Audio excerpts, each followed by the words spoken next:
السلام عليكم حامدا ومصليا أما بعد فأعوذ بالله من الشيطان الرجيم بسم الله الرحمن الرحيم هو الذي بعث في الأميين رسولا منهم يتلو عليهم آياته ويزكيهم ويعلمهم الكتاب والحكمة صدق الله العظيم. محترم صدر محترم قابل قدر اساتذہ کرام، مہمانان اعظام اور معزز سامعین کرام، آج کی اس مبارک مجلس میں اور بابرکت مجلس پہ مجھے تحصیل علم دین میں اخلاص و اختصاص کے عنوان پر لب کشائی کرنے کا موقع دیا گیا ہے۔ مجھے امید ہے کہ آپ حضرات بغور سماعت فرمائیں گے اور میری حوصلہ افزائی فرمائیں گے۔ حصول علم گر انسان کو بے محنت ہوا کرتا، حصول علم گر انسان کو بے محنت ہوا کرتا تو جاہل ساری دنیا کی کتابیں دھوکے پی جاتا۔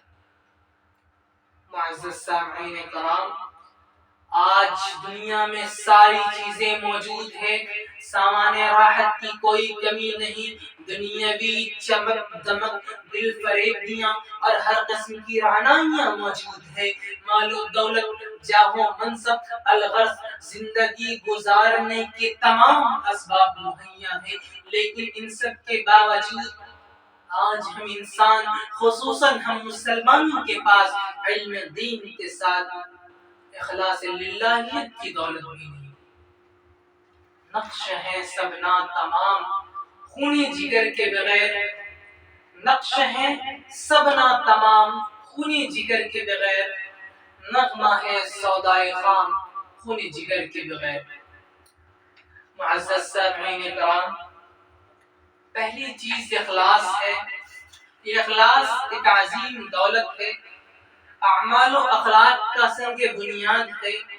انسان بڑے سے بڑا علوم حاصل کر لے، فصاحت و بلاغت کا امام بن جائے، لیکن اگر اس کے اندر اخلاص نیت کا فقدان ہے، جذب اندروں کی کمی ہے، تو ان کی عبادت میں، ان کی علوم و فنون میں لطافت و انوار نہیں آ سکتے۔ یہ ایک ناقابل انکار حقیقت ہے کہ ہمارے وہ اسلاف جن کے نام دنیا میں روشن ہیں، ان کی زندگی کی تعمیر میں اخلاص نہیں دوام بخشا۔ حضرت نظام الدین اولیاء رحمۃ اللہ علیہ کی شخصیت ہی کو دیکھ لیجیے، جن کی علوم کا سکہ صرف ہندوستان ہی میں نہیں بلکہ پورے عالم میں رائج ہوا۔ صرف اس کی علمیت کی بنا پر نہیں بلکہ ان کے پشت پر اخلاص کی وہ زبردست قوت پنہا تھی جس نے حضرت نظام الدین اولیاء رحمۃ اللہ علیہ کو قیامت تک کے لیے زندہ جاوید بنا دیا۔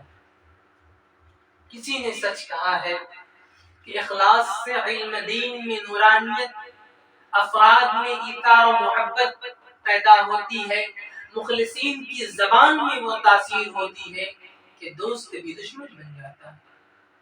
محترم سامعین کرام، اس عنوان کا دوسرا پہلو اختصاص ہے۔ یہ دونوں صفات ایک دوسرے کے لیے ضروری ہے۔ اختصاص انسان کا ذاتی جوہر ہے جو ہر وقت اور ہر زمانے میں ترقی کا واحد ذریعہ ہے۔ حضرت مولانا سید ابو الحسن علی ندوی رحمۃ اللہ علیہ نے ایک موقع پر فرمایا تھا کہ اگر طلبہ اپنے اندر یہ صفات پیدا کر لے تو ان کے لیے عالمگیر کا زمانہ، نظام الملک طوسی کا زمانہ، امام غزالی رحمۃ اللہ علیہ کا زمانہ آج بھی منتظر ہے۔ یہ زمانہ اختصاص کا ہے، امتیاز کا ہے۔ اہل علم کے لیے تمام ایسی معلومات ضروری ہے کہ وہ بڑے سے بڑے ڈاکٹر اور بڑے سے بڑے پروفیسر کے سامنے بے تکلفی سے گفتگو کر سکے، کوئی خوف و جھجک محسوس نہ کرے۔ محترم سامعین کرام، آج بھی اگر کوئی آج بھی اگر کوئی حقیقی نیابت کے اعلیٰ منصب پر فائز ہونا چاہے تو اس کے لیے ضروری ہے کہ اخلاص للہیت کے صفات کے ساتھ اخلاص للہیت کے صفات سے مزین ہو۔ اس کے بغیر علم و فن کی صناعی کاغذی پھول کے مانند ہے جن میں نہ خوشبو ہے اور نہ تازگی۔ آج دنیا کے بازاروں میں کاغذی اور ولایتی پھول کی کمی نہیں، یہاں تو نبوت کے باغ کے شاداب پھولوں کی ضرورت ہے جو مشام جاں کو معطر کر دے۔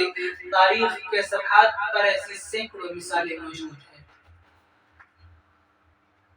حضرت خواجہ معین الدین اجمیری رحمۃ اللہ علیہ نے پورے ملک کو اپنے قلب کی حرارت اور اپنے ایمان و اخلاص کے نور سے بھر دیا تھا۔ حضرت مولانا قاسم نانوتوی رحمۃ اللہ علیہ نے ایک عام مایوسی کے دور میں اتنا بڑا قلعہ تعمیر کر کے علوم شریعت کو ایک نئی زندگی عطا کر دی۔ مختصر یہ ہے کہ علم دین کے ساتھ کسی ایک فن میں بھی اختصاص پیدا کر لے تو دنیا آپ کو لوہا ماننے پر مجبور ہو جائے گی اور معاشی مسئلہ بھی حل ہو جائے گا۔ اب میں اس شعر کے ساتھ اپنی بات کو ختم کرتا ہوں۔ منزل کے جستجو میں کیوں بھٹک رہا ہے راہی، منزل کے جستجو میں کیوں بھٹک رہا ہے راہی، تو اتنا عظیم بن جا کہ منزل تجھے پکارے۔ تھینکس، وآخر دعوانا الحمدللہ رب العالمین۔ السلام علیکم۔